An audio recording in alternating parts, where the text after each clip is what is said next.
শান্তিপাৰাত এখন guest house লাগে বুলি যোৱা এমাহ আগত মই ইয়াতে এটা মিটিঙত আহোঁতে অনুৰোধ কৰিছিলে। সেই হিচাপে আজি ইয়াৰ আধাৰশিলা স্থাপন কৰা হ'ল। 1 কোটি টকাৰ এটা গেষ্ট হাউচ শান্তিপাৰাত নিৰ্মাণ কৰা হ'ব।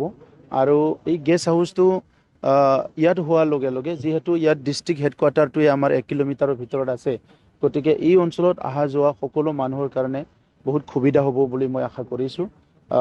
আমাৰ চিৰাং জিলা লাহে লাহেকৈ বহুত উন্নতিৰ ফালে আগবাঢ়ি আছে। জিলাখন আমাৰ এটা সৰু জিলা হ'লেও ইয়াত যিখিনি সুবিধা আছে, BRPL আছে আৰু বিভিন্ন অনুষ্ঠান প্ৰতিষ্ঠানবিলাক ইয়াত আহি আছে। গতিকে চিৰাং জিলাখন আমাৰ 5খন জিলাৰ ভিতৰত বৰ্তমানৰ এটা উন্নত জিলা হ'বলৈ গৈ আছে, ইয়াত কোনো সন্দেহ নাই। গতিকে আজি শান্তিপাৰাত এখন গেষ্ট হাউচৰ আধাৰশিলা স্থাপন কৰিবলৈ পাই মই আনন্দিত হৈছোঁ। ইয়াৰ ওচৰতে এখন গোৰ্খা ভৱন হ'বলৈ গৈ আছে, ডাঙৰ গোৰ্খা ভৱন হ'ব 10 কোটি টকাৰ। আৰু তেনেকুৱা ইয়াত ষ্টেডিয়ামৰ কাম অলৰেডি চলি আছে। হস্পিটেলৰ যিটো সমস্যা এইটো সমাধান কৰাৰ কাৰণে মই যোৱাকালি কিছুমান ৰিভিউ লৈছোঁ। বহুতখিনি কাম আমাৰ আগবাঢ়ি আছে। গতিকে চিৰাং জিলা হিচাপে বা চিডলি হিচাপে আগতে যিখিনি কামবিলাক আমাৰ পেণ্ডিং আছিলে, ৰাস্তা ঘাট দলং বিভিন্ন, এইবিলাক খুব প্ৰায়ৰিটিত আমি লৈছোঁ।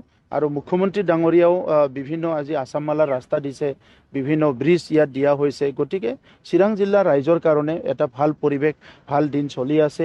সেইকাৰণে যোৱা নিৰ্বাচনত আমাৰ MLA ইয়াত আমাৰ দলৰ জিকিছে, MP আমাৰ জিকি গ'ল। আৰু বাই ইলেকশ্যনে হওক বা অনাগত যি ইলেকশ্যনে আহক, চিৰাং জিলাৰ ৰাইজে আমাৰ লগত আছে, চিডলিৰ ৰাইজে আমাৰ লগত আছে, এইটো ইতিমধ্যে প্ৰমাণ হৈছে।